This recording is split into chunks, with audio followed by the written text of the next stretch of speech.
You glance at the Pacers' schedule, and their next game is the game. Pacers, Kings, Sabonis back in Indy, Justin Holiday, Jeremy Lamb back in Indy, Haliburton, and Hield against their former team. We're previewing it all today on the Locked On Pacers podcast. You are Locked On Pacers, your daily Indiana Pacers podcast, part of the Locked On Podcast Network, your team every day.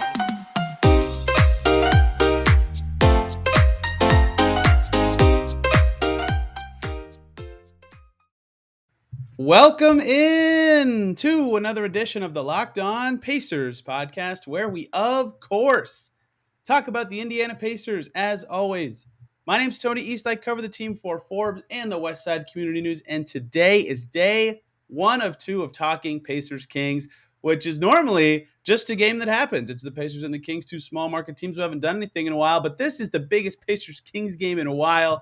Haliburton and Hield against their former team, Sabonis back in Indy against his former team, as well as Justin Holiday and Jeremy Lamb. Perhaps the biggest game left of the season for both teams, as they're both limping across the finish line. Joining me to talk about not really that game, but more so the players the Pacers got in the trade and some of the Kings guys on the other side, how everything has been in the 16 games for the Pacers since. You know him very well, James Boyd of the Indianapolis Star. James, how you doing, man?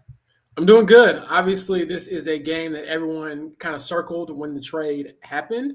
I think it's obviously a little more fun for the Pacers fan base and for our purposes that the game is here in Indy. Hopefully, Sabonis plays. I know he has the left knee MRI today, and we'll see how it all goes down. But it'll definitely have some extra juice to that game. Otherwise, a meaningless game at this point in the season. Yeah, I think everybody basically traded is going to have some little extra motivation.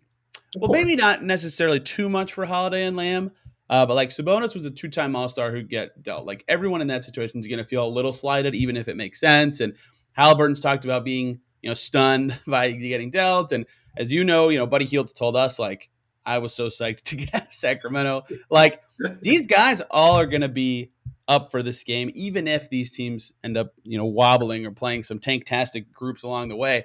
Those guys are going to be ready to play. And I'm psyched to see this game, and I'm psyched to see these guys play. And I want to talk about Haliburton at some point, but I want to talk about Buddy Hield first because of all the stuff he's kind of said about not being happy really in Sacramento, even since getting here, which is so interesting. Have you kind of been surprised by, because I have, that he's been able to jump so much, like obviously in his skill sets and switching teams from a situation he hated to a new one, because he comes here and all of a sudden he's like, oh yeah, I can actually pass and rebound kind of well. It's like, wait, where did this come from? It's been so fascinating to me that a guy switches situations and changes very little about the way he plays, but can suddenly do all these things that he never showed on his old team. Yeah, I think that's the most interesting thing. I think it's a product probably of the style of play. They're pushing it. They're pushing the pace a lot. So there's a lot more opportunities to find guys in transition. But if you would have asked me, that Buddy Hield will have multiple 7-assist games with the Pacers, I would have, called you a liar just because that's not his MO. It's not his game. And at the same time, he's also been kind of a closer for them in some of these games down the stretch. He's been able to, been ice cold the entire game and then reels off 8 or 9 or 10 points in the fourth quarter. So it's interesting to see. And then at the same time, obviously, it helps that he was able to come up with Haliburton. I think those two probably have a little more chemistry, obviously, together than with the rest of the Pacers. Maybe that helps a little bit. But it is surprising to see him suddenly become basically the second best passer on the team behind Haliburton. Yeah, I wouldn't say he was like a bad passer per se with the Kings. He just didn't pass. Like he took 16 or 17 shots a game for them and had 3 assists, and all Luke Walton and Dave Yeager asked him to do was just run around and shoot threes. And okay, that is probably the best thing for Buddy Hield to do. But who I sat right next to you, so it was a home game. There was one play where Buddy Hield took it to the rim, jumped up between 2 defenders, and whipped it around the help side and got it over to a shooter for 3. And I was just like, I have never seen him do that. I definitely did not watch all his Kings games, but I have never seen him do that. And so in the context of this coming game and just Buddy Hield in general, I'm just stunned at the abilities he has to kind of read the floor and pass to an extent. And I think that something about the way the Kings asked him to play he didn't like. I think I haven't really gone. I don't think anybody really has. He talked about on his first day, just excited to be in a new situation and all that stuff. I would love to ask him, what specifically about the Kings did you not like? Because I think it had to do with how he was deployed, because it's just a simple, do your thing from Rick Carlisle has transformed him so much. Yeah, I think one of the biggest things with him is that, he even talked about it after a recent loss. He was saying, like, I haven't played much winning basketball in my career. I haven't been trusted to play meaningful basketball. And he was just saying, this could change in the offseason if he sticks around for another year. But he's like, I just want to be a part of something that is winning, something that is positive. And although this season hasn't gone the way the Pacers have wanted it to, their direction has been much different, obviously, these last month or so, last 2 months than it was going into this season. And obviously, it's a lot different than what the Kings are trying to do. I think the Kings made that trade with Sabonis and Haliburton to possibly get into the play-in to try to win more now, whereas the Pacers are basically building for the future. And Buddy is kind of seeing some pretty positive signs. Obviously, a big one of them is Tyrese Haliburton, and obviously the top 5 pick the Pacers will probably have, which will help them, in my opinion, possibly be right back in the playoff thick of things next year. So I think for him, he's probably reinvigorated to be somewhere where the expectation is that you're gonna, win. And I know that sounds crazy for this season with the Pacers, but historically speaking, they're not really a bad franchise. They've never been like a great franchise outside of the Reggie Miller years, but they never really bottomed out and been bad, for a very long time. And I don't expect that to continue at all. I think, depending on if Miles sticks around, what you do with Malcolm Brogdon, you get healthy, you get some guys back. I do think that the Pacers are trending to be a playoff team next season, and that's something he wants to be a part of. Yeah, and I think some of it is clarity. Like, I don't know if you read Haliburton's interview in GQ today, but part of his, he was asked about the biggest difference between Sacramento and Indiana. And he said, yeah, I got traded. These teams have like the same record. And I'm with the Kings, and they're like, yeah, we think we're going to make the plan. We're trying for the play-in, but like, we're players. We can see the standings. Like, we're not going to make it.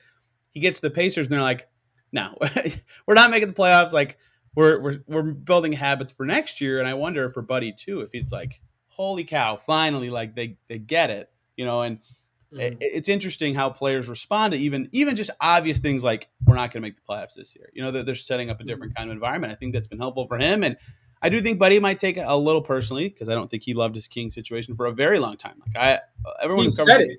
I mean, yeah. he's said it out loud. Yeah. Like, it's not like we have to pry for this information. I mean, he blatantly said, like, Not only did he say it, we didn't ask about that. That's what made it so fascinating. Yeah. Yeah, he's like, I'm ready to go. Like, I did not like it there. It's no secret that he doesn't like the Kings. He didn't like the franchise, so there will be no love lost. And if we see, a Buddy Hield, heat check every now and then in that game where he's trying to just terminate his former team, I wouldn't be surprised. So Buddy Hield got traded from the Pelicans to the Kings as a rookie. He played 23 games for the Kings that season, and he played against the Pelicans once in his revenge game. It was his second highest shooting percentage as a King that season. His is tied for his most rebounds and his third most assists in a game. As a player who plays with passion and is very inspirited by these kind of things, I have a feeling Buddy Hield is going to try to score somewhere between 30 and 40 points on Wednesday. Not sure that's necessarily great for the Pacers winning opportunities, unless he's feeling it, because when Buddy Hield's hitting his shots, he's unbelievably good. But I have a feeling he's going to try to be a stat stuffer in this game. Yeah, these are the types of games where I wish we were, pre-COVID, down on the court and could hear some of the chatter, because I'm sure there will be some. Buddy Hield has been very boisterous in pretty much every game that I've been at with the Pacers, even on the road. You can usually hear him say something to the ref, another player on the team, an opposing player if he disagrees with like a call that they got or something like that. And I'm sure there'll be some chirping during that game. And I think that makes it even more fun, makes it more enjoyable. And obviously, like we talked about even before we got on, it actually has pretty big implications when you talk about, draft lottery standings right now. I believe the Kings are 5th, and then the Pacers are 6th, and there's a game, one loss separating the two. So it matters in that sense. So we'll see, just how much they want to quote unquote win this game or win the battle, win the war, whatever you want to describe it, because it does have, some on surface level, meaning like, hey, I want to beat my old team. But in the long run, it probably helps if you don't beat your old team. Yeah, I think players don't care about that though. Players don't care the Kings. Yeah, the Kings have never cared about that. Neither of the Pacers, right? Like, I get why, and maybe Sabonis being hurt and Fox hurting his hand. They're like, fine, we'll shut it down eventually. But I think it'll be after this game that stuff will happen. You know what I mean? Yeah. So we'll see. I'm just guessing, but these passionate kind of games have that meaning. And you know what I'll care about, which will be stupid, is like, you do this. Scott Agnes really does this. Like we watch warm-ups, right? Like all the time, dudes who know each other well or coaches know each other well, like they'll walk across the court and like dap up guys that like, I'll be curious with Buddy and Haliburton who they, go talk to on the other side of that floor before the game. I have a feeling Haliburton's going to be very cordial and Buddy Hield less so, but we'll see. I mean, that stuff. And the flip side, like Sabonis has no bad blood with anyone with the Pacers, but who does he? Yeah, if Sabonis doesn't come and hug me, I'm going to write a column. So we'll see how that goes. I'm sure that you're going to be the number one guy he's looking out for. I know, priorities. Hey guys, one short little break here to talk about two awesome groups of people. First up, the good folks over at BetOnline. It's that time of year again. College basketball tournament is finally upon us. A fun first weekend, and for all the latest odds, contests, and player props, BetOnline.net is the number one source for all your sports betting needs and info. BetOnline remains the best spot for all your sports scores, all your sports podcasts, and all your sports news this season, all there in one place. It's not just basketball and not just college basketball. BetOnline.net is your continued source for all sports wagering information and needs, including live betting and your favorite casino games. MLB coming in hot, and you can head over to that website today or use your mobile device to learn more about the trends and the action.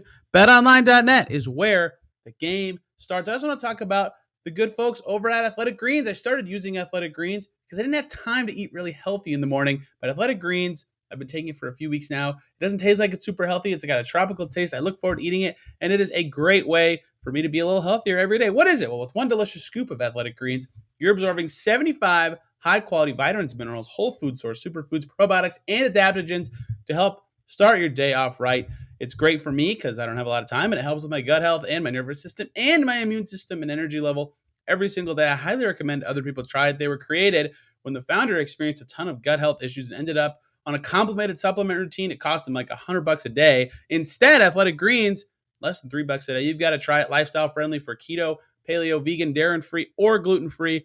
Anybody, you've got to try it. Reclaim your health and arm your immune system with convenient daily nutrition, especially heading into flu and cold season. And to make it easy, Athletic Greens is going to give you a free 1-year supply of immune-supporting vitamin D and 5 free travel packs with your first purchase. All you got to do is visit athleticgreens.com/NBA Network. Again, that's athleticgreens.com/NBA Network to take ownership over your health and pick up the ultimate daily nutritional insurance. Speaking of Halliburton, it's less personal for him. In fact, he did the opposite of Buddy. He loved Sacramento, right? He's wrote about in Players Tribune and talked about like part of why he was so stunned he got dealt is he loved it there, and it's very rare with no offense to the Kings or Sacramento or anything, but he even said like it's not very common that dudes latch on to that city, and that's part of why he was surprised he got traded. And he doesn't seem like a guy who takes a lot like basketball personal, like emotionally personal maybe, but basketball personal is a little different. But I can see why he's like, he would get up for this game too and be like, why the hell did you trade me? Like I'm 21 and I was awesome and I loved your city. How do you feel like he's going to react to this sort of game? I think he's going to be hyped for it. Tyrese has a mean streak in him. I know he's like very fun-loving, very nice, easygoing guy for the most part. He was giving me a bunch of crap for my Illinois, losing, and he was telling me how bad the Big Ten is before the last game, and we were kind of, just chopping it up like that. But I do think that when the game starts, he has a streak in him that'll probably be a little more on fire when he plays against his former team, just because he cares about winning. Like he I think the biggest thing that fans kind of miss when they talk about tanking and losing and we got to get these draft picks, the current player like Tyrese Haliburton, I would assume considers himself a winner. You know what I mean? Like you don't want to go out there and lose to the team that got rid of you, even if it doesn't really matter in the long run. It's like your first opportunity to prove that, hey, you guys got rid of me and you got worse. Like that's basically what any player would want to do, including him, no matter how nice he is, how cordial he'll be before the game. I do think this will matter a lot to him. And you might even see him be a little more aggressive. I'm not saying he's going to change his entire game, but I do think this game will obviously catch his attention more than it would, say, the Blazers game the other day. Like, I don't think he's going to get out there and, quote unquote, settle for 10 points and like 7 assists. I think he's probably going to, get out there and try to get going early and obviously look for his teammates and be himself. But I think this matters a considerable amount to him just because, like you said, like I've said, like we've read, like he said himself, he didn't want to be a Pacer. He didn't want to go anywhere. He wanted to, stick with that franchise, lead them back to the playoffs and be like he said, like the sort of the modern day Chris Webber type player where you can gravitate towards them, be proud of that franchise, be proud of that team. And he wasn't given that opportunity. And I think the hardest pill to swallow is, he'll never say this, but he wasn't good enough to stay with that team. Like if you're a Luka Doncic or something like that, they're not getting rid of you. So I think that's probably the hardest part. It's like I was good, I was even great, but I just wasn't great enough. Because the great ones, like there, and again, like this is no knock on him. There's probably 10 to 15 players in the NBA that you just don't trade. Like if you have them, you're not getting rid of them. Like you got Luka, you got LeBron, you got Giannis, you got KD. You're not going to trade these guys. But to play as well as he did and get dealt anyway has to sting. So I'm interested, obviously, to see how he reacts to that in a game like this. And I do think there's going to be some extra energy there from him. Yeah, even if it's not personal, like he loved the Kings. Mm-hmm. Look no further than February 10th, Cavs, Pacers, Karis LeVert's last 5 minutes of that game. Karis LeVert had no beef with the Pacers, and I've seen him play like that maybe twice ever before that game, when he was locked in playoff mode. Karis LeVert for 5 minutes. Cavs were not losing. He was the first team all defense the last 5 minutes. Like he was awesome. He clamped Chris Duarte for 5 minutes. He guarded Bradley Beal like that, I think, for one game this season where I've seen him actually like do that. Like that is going to happen for not just the two Pacers, but even the King side. Like all those guys are going to be like Jeremy Lamb's going to play one of the best defensive games of his life on Wednesday. Jeremy Lamb for like a 20-point heater off the bench. He has those games occasionally. Yeah, I mean he's a scorer. I mean that's why he's in the NBA still to this day. So I wouldn't be surprised if he not got a few shots and saw some go in and ended up, like I said, having a 20-point game off the bench. I wouldn't say it's more likely than not, but again, I wouldn't be surprised because, again, these games really matter to these guys. All of them have egos. We all have egos in life, but, I mean, athletes, I feel like their egos are more on display because we get to see it as entertainment all the time. So, again, you don't want to be the guy who plays your old team, stinks it up. You want to be the guy that goes out there, takes it to him, and beats him. Okay, I'm going to ask you the same question I asked about Buddy Hield for Tyrese Haliburton. What skill of his, now that we've been watching, it's only been 16 games. That's like a fifth of a season, though. That's not like a small time anymore. What skill of his, compared to your expectation and knowing of his skill before coming here, has surprised you or stood out the most compared to what you thought about him? I have an answer if you need to think about it. I have mine. His ability to get in the passing lanes on defense. Like, I didn't realize how good he was as an off-ball defender. In my opinion, he's still a little bit of a liability as an on-ball defender, just because he's pretty thin. Doesn't offer much resistance at the point of attack, but he plays the passing lanes really, really well. Sometimes it gets him in trouble because he'll gamble too much and leave the backside open, and so you got 3-on-4 or something like that. I mean, a 4-on-3. You're like, all right, Halliburton, you probably shouldn't have dove at half court to try to get this pass or whatever, get this steal. But he's a very good handsy defender, and when it comes to tip passes, intercepting on passes, deflections, things like that. That's probably the most surprising thing for me from a defensive standpoint. And offensively, I would say it's probably his touch around the rim. Like he's thrown in a number of hook shots, and he always debates Ronald Norred about this. I don't know if you saw this, but I've seen it on the road, I've seen it at home. They debate if his hook shot is an actual hook shot. Like Ron says, it has to be like an actual throw it fully. I don't know if Tyrese is like a new school, quicker hook shot. But either way, it's a very difficult shot that he makes look easy, and it's pretty consistent. So those are my two things, my two takeaways from him. Obviously, we all knew that he was a good passer and a pretty good three-point shooter, as we've seen. I dig the off-ball defense thing, and I think that I heard this argument for Ben Simmons a long time ago, and I'll promise I'll tie it back to Halliburton. But it was the first time I heard it, and it was like his rookie year. But guys who are really good at reading the game on one end or the other typically become good at the other end because they can read the game so well. Like that stuff applies both ways. So Ben Simmons came to the league as this insanely good defender, and everyone's like, yeah, he's going to be a good passer one day because he understands the patterns of the game. And lo and behold, Ben Simmons is an awesome passer. So Halliburton is similar in that you can see on offense, his passes are great. He's good at manipulating the first and second guy, and those kind of reads translate to defense. And I think that's where you see him in the passing lanes. He sees what's coming. He sees where he needs to be to shut down that action and cut off valve 3, valve 4 from what the other team is doing. Mm-hmm. For me, what has stood out the most, I knew he could shoot it a little bit. I knew he could attack. And Scott asked him about this specifically once. His range. I did not realize he was like a 30 to 35 foot no hesitation level shooter. Like he just yanked one like 20 seconds on the shot clock in the first quarter against Portland. You don't shoot those shots in the first quarter unless your coach says you can hit them. He's taken 250 shots this season from 25 to 29 feet, which is already like either a step behind above the break three or deeper, usually. He's taken 9 from 30 to 34 feet, which is a lot, and then a bunch of heaves. And 8 heaves, not afraid of his shooting percentages either. He is a rangy dude, and I love those shots because they speak volumes of how good you are at shooting, and he makes them enough that he's allowed to shoot more of them. 41.6% from 25 to 29 feet. That's insane. So that is what surprised me the most is like not just that he's fearless doing it, like a lot of guys will take them, but that he can drill them from basically 30 feet in. Yeah, and again, you wouldn't really think that seeing his build. He's not a very big guy. And then also his form. Like he doesn't shoot it like with a lot of fluidity, if that makes sense. Like it's kind of like a set shot. On video, you can like it's like a fling, you know? Yeah, and like I mean, he makes it work. And even like obviously you see me taking photos before the game. Even in my photos, you can kind of see like if you like look at it in rapid succession, like how his hand kind of moves on the ball. Like it isn't a catch it, one motion up. It's kind of like this. It's here, then it's back here, then like when he finishes his shot, like look at his like the wrist and all that is pointed the right way, which is one of the weird things about shooting. If any of you all ever want to look at like a weird NBA player as far as like their form, look at how they finish the shot. Because most of the time when they finish the shot, it looks like a picture perfect shot. It's just the build up to it. So that's very unique. I think that's also a good point that you made. I mean, he shoots them from very deep. I see him before every game, so he works on it, obviously. But yeah, it's weird. Also, while we're at it, and since you mentioned it, his shot when he shoots a pull-up jump shot and when he shoots like threes is totally different.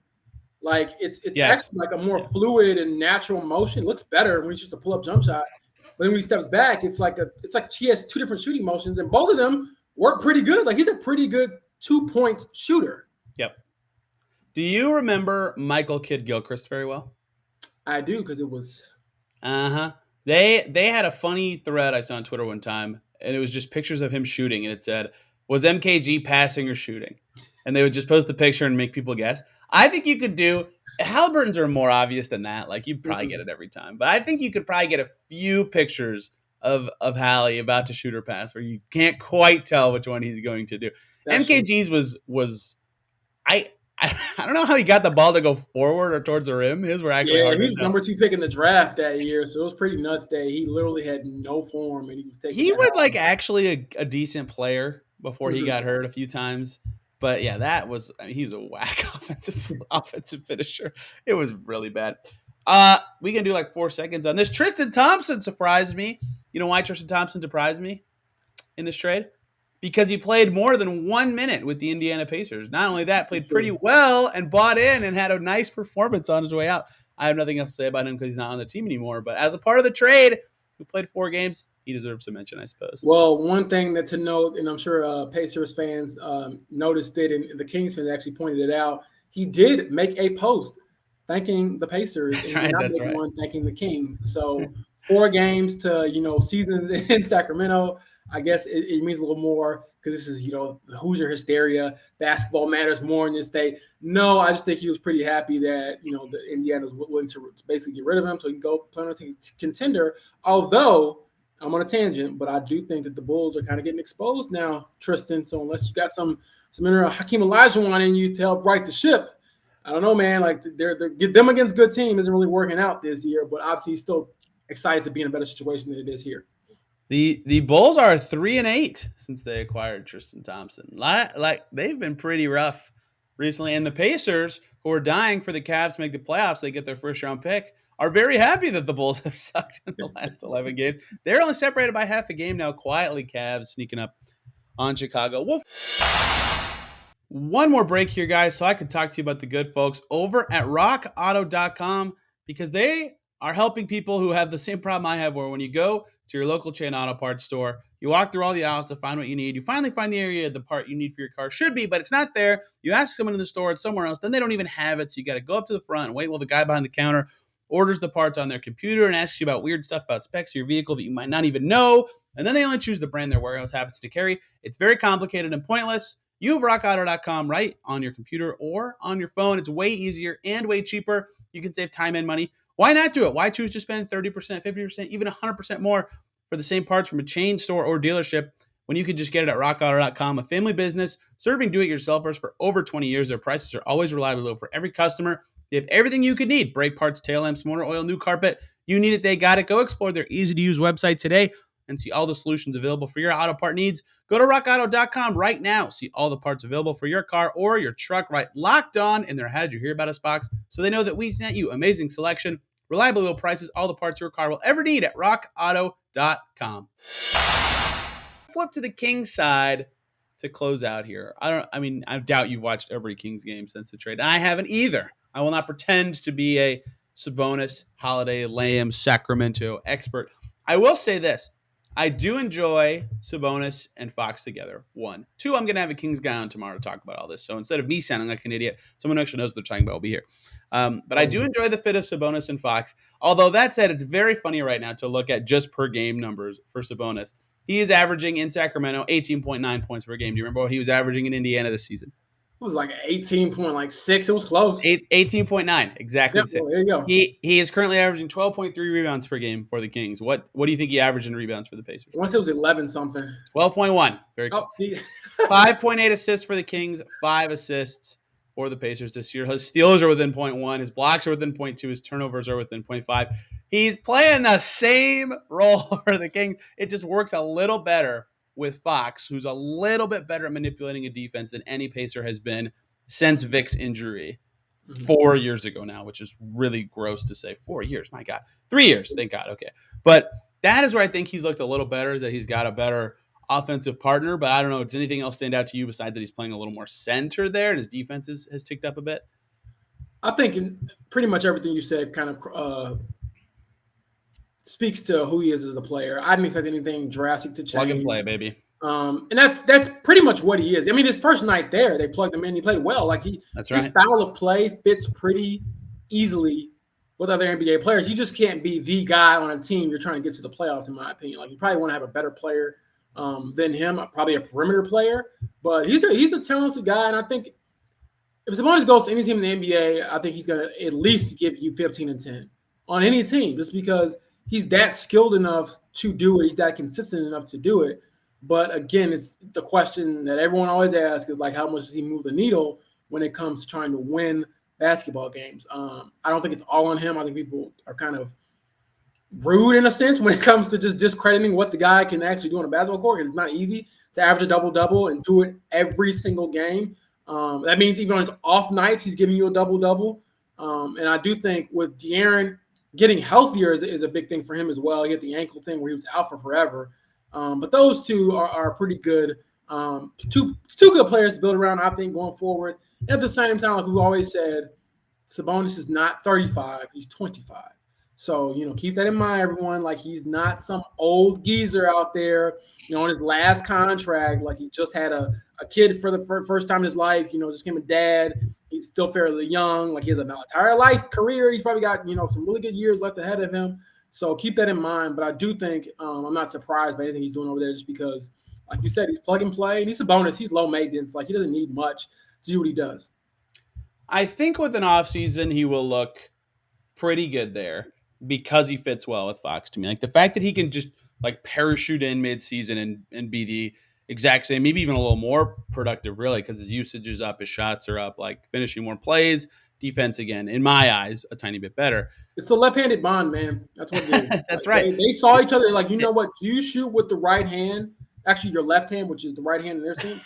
Like the right hand for them, yeah. Exactly. Like, we're going to do this together, man. That's what I'm thinking. Yeah, so I think an offseason will make him look better there, especially as they figure out what to do with Rashawn Holmes. Like, we've seen it with the Pacers. The Kings are seeing it now. Like, the center thing is clunky. Holmes is done for the season now in Sacramento, so maybe they'll get a glimpse of it for their last 10 games. But again, if Sabonis is hurt, we'll see what happens with this MRI. Who knows how much he'll play there. Justin Holiday, you'll be shocked to know, James, has been very streaky with the Kings. First 5 games from deep, shot 42%, and then went 5 for 35 over his next 6, and then has shot over 40% since. So are you surprised at all by that? I don't think so. I'm not either. He is interesting because they really needed a wing, so he's still like a pretty solid plus a lot of games for them, but he just fell off at a strange time, and it was so bizarre after how good he was last year. Yeah, that was been the story of the season. We would have games where it's like, man, like he hit the shot in Golden State earlier this year. Where you're like, man, that's a huge shot, and he's had some games where he hit 6 or 7 threes, and then he's had some games where you're like, this guy can't, hit the side of the backboard. So that's kind of been his game. I think that's a reason why he probably isn't considered to be a higher player in this league. But at the same time, he's still serviceable. He's not like a bad player by any means. It just comes to, in my opinion, what type of responsibilities are you placing on his shoulders? Like, are you looking at him to be the guy every single night on your wing? That's probably not a good thing to have. But if he's able to come off your bench, give you a little juice, I do think he's a pretty good player in that sense. Jeremy Lamb started off in Sacramento on his buddy Hield. And by that, I mean he substantially upped his passing and rebounding numbers at the beginning of his time with the new team. 6 assists and 5 rebounds in his first, 6 rebounds, 5 assists in his first game with the Kings, 7 rebounds in his third game with the Kings. It was passing, and now has settled back into being Jeremy Lamb. Him and Thompson to me were just like money swaps in the deal. Like I don't think the Kings really care about Jeremy Lamb being. I mean, he's an expiring contract anyway. I thought they might buy him out. Thompson did get bought out. But Holiday and the Sabonis not being that much different there. Halliburton playing a bigger role in Indiana has changed his perspective a little bit. Hield looks a little better. It's early, but it's weird how these trades work out for teams that have the same record but are heading in different directions to see how guys shake out when they get to the new team. Absolutely. I think the most interesting thing that I've heard from Haliburton, this was after they lost in Atlanta. I asked him, they had like 8 players available for that game. And I'm like, hey, did you have to be more aggressive tonight because you just didn't have enough players to really distribute the ball? And he's like, you know what? Like, I've had to just be more aggressive in general since coming to this team. And he talked pretty candidly about just how different that is for him, and the adjustments that have been made. I think we've all asked our fair share of questions about him and Malcolm Brogdon and their pairing. But I think the bigger thing that he kind of alluded to was like, whether it's Brogdon or anyone else, I'm being asked to just do more than I ever have in my career. Granted, this is obviously his second season, and he's still got a long way to go before he probably reaches his peak or his prime or whatever. But it is a lot to ask a guy who goes from this situation, these responsibilities to, hey, be our best passer like you were in Sacramento, and then also be our best, scorer in a sense. I do think right now with the guys who are available, he's probably the Pacers' best scorer when he wants to be, for sure. Which is not something he's used to. I think naturally he's just not a shoot first guy, but at the same time, it's like, all right, Haliburton, you're going to play 40 minutes. You're going to have to give us 10 assists. You're going to have to give us 20 points. And for the most part, he's answered the call. But again, I think it is some feeling out he still has to do, just because it's weird to go from one situation where you're asked to do a certain amount of things, and now you're being asked to do a certain amount of things plus more. But that's what comes with the territory and the language of everyone around this franchise. I mean, you had Kevin Pritchard basically saying, we got our Andrew Luck, our Peyton Manning. I will never let this go. Sorry, Haliburton, like it's not your fault, but he said this hours before he played his first game for the Pacers. So like these are high expectations. So I'm not surprised that he has more responsibility on his shoulders. But I'm interested to see how it kind of pans out when they make some more moves this offseason. Obviously with the draft, who you get. Jaden Ivey's not set in stone for you Pacers fans out there. There's other players who exist in the universe besides Jaden Ivey. But in all seriousness, obviously it'll come down to Haliburton, and that pick obviously is going to have a lot to do with their fit next to him. The pressure is there from that quote. He got traded for a 2-time All-Star. Like that adds to that. And then in this GQ thing I keep bringing up, he said, I envision myself as an all-star, a guy part of the core moving forward, someone who brings Indiana back to the playoffs, and we're competing for a championship. Like, it's all there. The scene is set. He's got to be – he doesn't have to be. I'm not – he can do what he wants with his life. But, like, the expectation will eventually get to, like, you got to be a top 25 guy in the NBA. I think he can get there. Like, just to speak to what you said about him as the best scorer on the team. Like when we talk about Karis LeVert and what he was with the Pacers, like it's pretty much just like scoring punch, offensive threat, right? And he was 18.7 points per game, and Haliburton's at like 17.5, right? Like they are barely apart in points. And you think of LeVert as like pure score, microwave score, offensive type, and you think of Haliburton as like a pass first point guard. Like that, he is a pretty smooth scorer for a guy. It's the efficiency. It is. Like it really is. He makes it. He shoots a great percentage from 3-point line. He shoots like 80% from the free throw line, so he doesn't miss much when he gets fouled, which is kind of rare. Doesn't shoot many free throws. And he's a good 2-point shooter. Now by that I mean not like layups. He shoots very well from the mid range, very well on his floaters and things like that. So he can go out there and get 20 points on 8 or 9 shots, which is obviously helpful when it comes to scoring the basketball. Yeah, if those shots got up to 15, I think the Pacers would be happy. That's the sweet spot for me. Don't just go out there and jack a bunch of shots up. But if he can get to 15 a game, these last 10 games of the season, it would behoove the team. But at the same time, I don't know if they want him to take 15 shots a game, because if he does, their likelihood of winning probably increases at least a little bit. Which again, they're not going to say it, but I mean, even with Malcolm Brogdon resting this last game, they're not trying to win very many games. I think the games without Brogdon, his shot attempts are close to 15 per game. A little below, because the last 2 have been 10 and 8, but we're closer to that. And that's kind of look. I get why they're resting Brogdon. That's still the big question to me for these last 10 games, is the fit of those two. Halliburton's obviously going to be here for a while. And Brogdon, I think, has played well since the All-Star break. I don't know how you feel.